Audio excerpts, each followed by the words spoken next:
Okay, so after doing my video from yesterday, I ended up going back and sort of rewatching. It was actually, I was getting screenshots, but I rewatched a good chunk of it, and I ended up coming up with a whole bunch more stuff that I totally missed the first time. Most of these are really small, but I did want to do another video and go over them.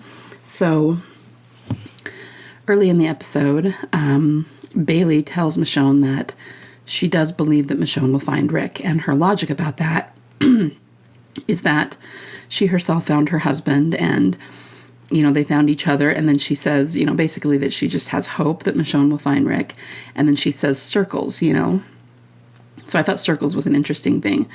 Number one, circles are kind of the ultimate return symbolism. When you draw a circle, you literally start in one place, go around, and then come back to the same place. So that could definitely be talking about a return and a reunion. And it also might be a nod to all of the circular arcs we see on the show. There's a lot of people that complain about that and think it's lazy writing, but I don't think so. I think it's intentional writing. It's Gimple creating patterns. And so I think it might have been a nod to that. Back to when the walker explodes and Michonne gets knocked off her horse. It did remind me of when she fell at the prison. So if you remember in 401, she showed up at the prison. She gave Carl some comics. And then she was leaving again, but that's when they had Patrick turn and a bunch of things went wrong. She came back and was fighting some walkers, and she fell and hurt her leg, and that's why she went back in and Beth was taking care of her. I always feel like that part is really, really exaggerated.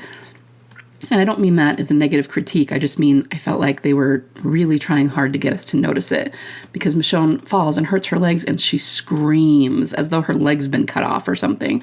And then it ended up being a fairly minor injury. I mean, she did have to stay off of it for a while because it was hurt, but they didn't really come back to it all that much. And so I felt like, I guess I just felt like it was a foreshadow of something else. And this kind of just reminded me of it. I still don't know exactly what the exploding walker means, but I did say in yesterday's video that, the gasoline is around it, and that's been a big symbol we've seen around Beth. And then there's also the fact that there are both red and yellow gas cans, and yellow is especially a Beth color.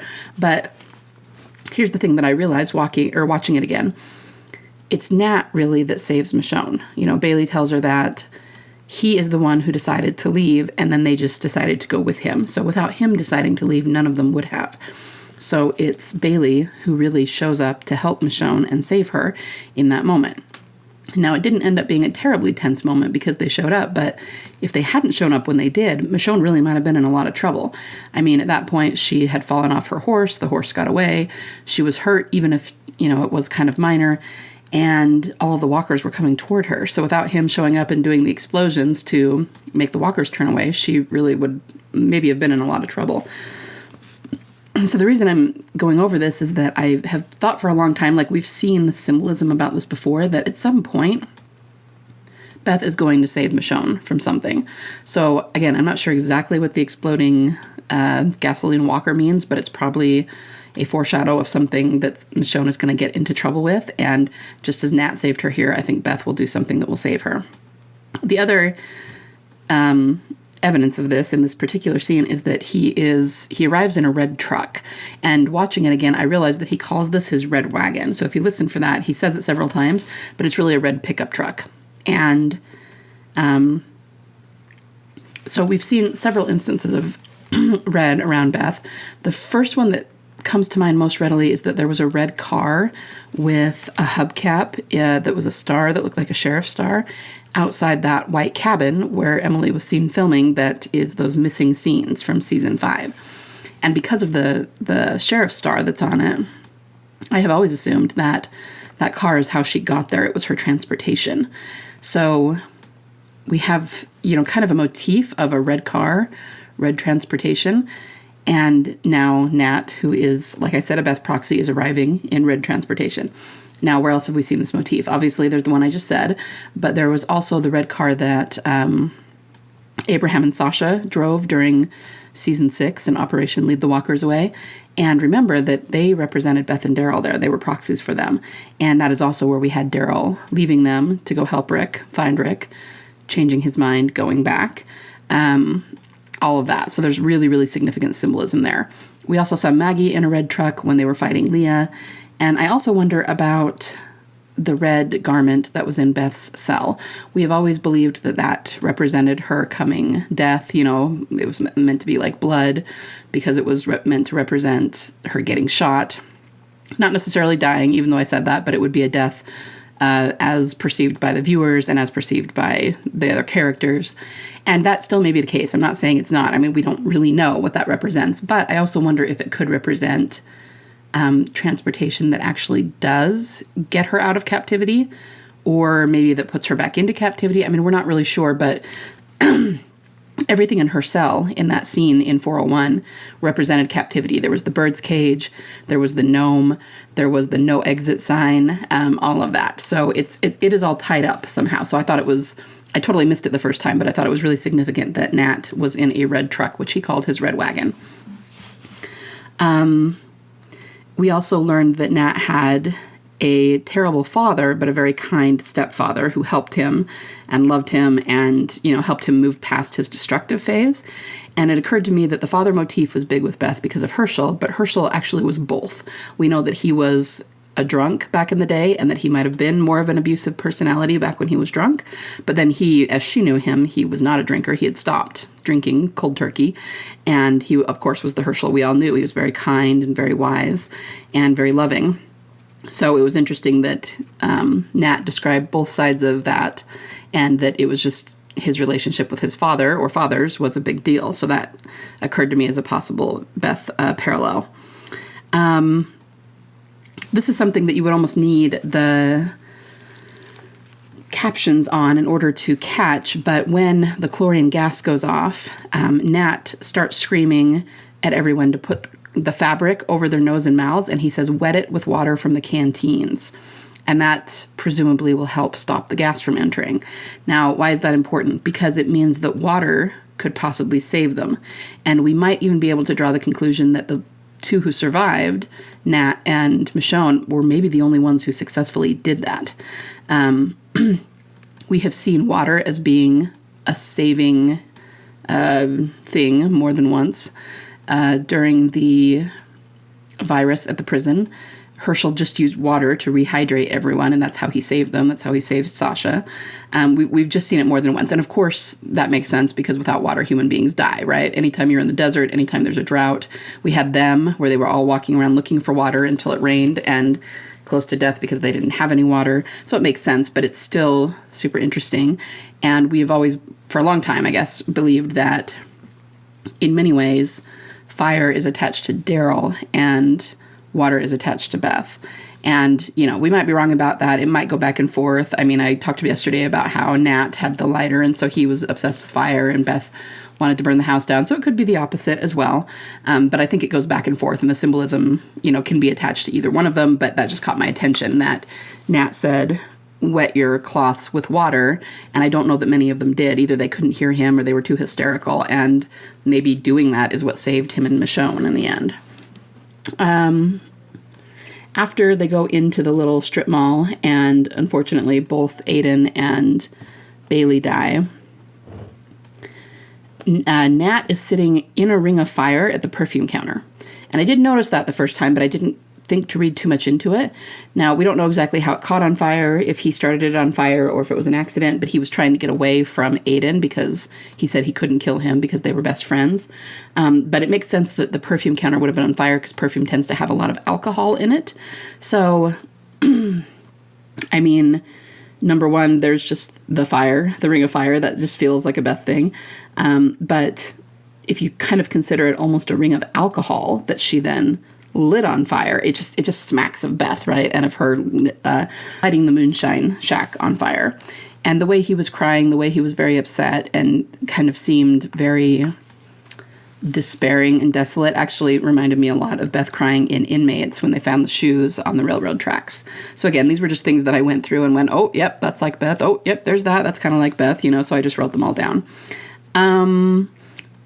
This has, the burnt bodies that Nat and Michonne find at Bridger Terminal They were all burnt, and it occurred to me that they actually looked a lot like the burnt bodies we saw in season 5 in Atlanta. So we know that in Atlanta, they were burned because napalm was dropped on them, right? But we had that whole part, I don't remember if it was Coda or the episode before, where Daryl was fighting with that officer, the big guy that was bald, and then Rick came back, and there was just we saw a lot of those bodies that had been napalmed at the time, and those burnt bodies reminded me of that, which would be a callback to season 5 and Grady. One thing that I did write down yesterday but forgot to talk about it, I just kind of actually accidentally skipped over it in my notes, is that when Michonne is getting ready to give up on finding Rick and Nat is comforting her, he says that she can believe that Rick is not gone. So we have the gone symbolism here. I've been over this a million times, so I'll be really quick in case anybody doesn't remember. But of course, in season 4, we had Daryl say about Beth, she's just gone. And remember that, well, it doesn't always mean this in real life. In The Walking Dead, whenever they use the term gone is as opposed to dead. Okay, somebody can be gone for a time, but they are not dead. So he said this about Rick, and of course we know that Rick is alive. And then not too long after that, Michonne found him and they reunited. So all I'm saying is it just goes to, more evidence that because they said that about Beth, that she will show up at some point and Daryl will find her.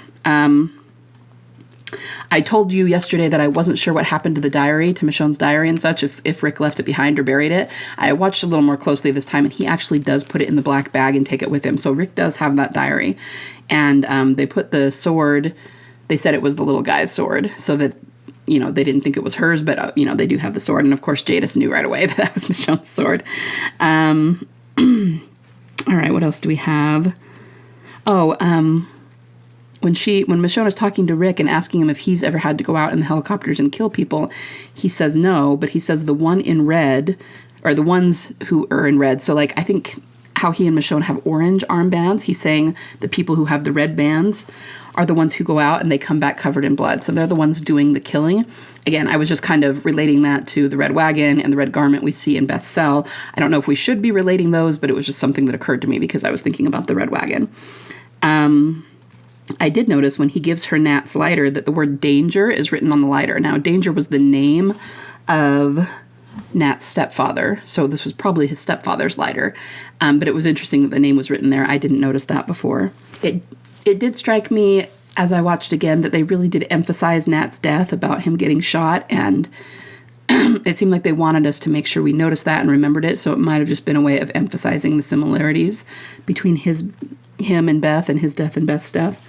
Now, Jadis, I wrote down a couple of more things about Jadis. Number 1, we do find out that she's willing to kill Gabriel, and she kind of specifically mentions this because she's threatening Rick, and she's saying, if you try to escape, I will kill everybody at Alexandria, including some people who I really, really like. And that's got to be Gabriel, because remember, they were together when she left. So that was really interesting. And, clearly she's being villainous here. And I wonder if it's going to be a matter of they're going to have to kill her because she's just going to stay a villain, or if she'll, come back to the good side and do a Darth Vader or something. But it was interesting that she emphasized that, and that has to be Gabriel that she's talking about. Now, when Rick first gets back to his apartments and sees her, it occurred to me something she said that is really significant. She's saying that it's really surprising that Michonne found him, but she says if anyone could, it would be her. And then she says, in a world where most people are dead, the living can continue to bump into each other. I can see that. But she also says that it's truly amazing that Michonne found him. So this kind of made me smile. I didn't really zero in on it when I watched it the first time, but this is Gimple and the writers telling us that more people are going to bump into each other, that it is something that happens, that yes, it is amazing, and yes, it is maybe not something that would occur every day, and maybe it's a little bit of a miracle, but it can happen, and it does happen, and oh, look, that's what we're saying. So this is them priming us for more returns, for more reunions, and for more people to, quote-unquote, bump into each other after a long time. So that just kind of made me smile. Like I said, I missed it the first time, and I was like, I see you, Gimple. And then from the inside the episode, the only other thing I wrote down was that Gimple does actually explain why the chlorine gas was dropped on the caravan, and he says that it's because they were getting too close to Philadelphia. Now, we know that the CRM protects Philadelphia. They don't want people to know that they have a colony there. So if anybody's getting too close, he just came right out and said they will eliminate them if they get too close. And not that that's super shocking, and it doesn't have a whole lot to do with Beth, but it is nice for him to just come right out and tell us why. And confirm that. But it also shows that the things that they have been mysterious about for a long time are now coming really front and center. So it's okay for him to tell us that and to just 100% confirm, yes, this is why they tried to kill these people. And, oh, by the way, they will do that if anybody gets too close to Philadelphia. So that was also kind of an ominous foreshadow, I think. So I wrote that down to just kind of talk about it. Okay, I think that is everything that I wrote down in my quote-unquote rewatch. If there's anything that I forgot or missed that you picked up, please make sure to put it in the notes or send me an ask. I would love to hear it. And yeah, I hope everybody enjoyed the episode. Bye.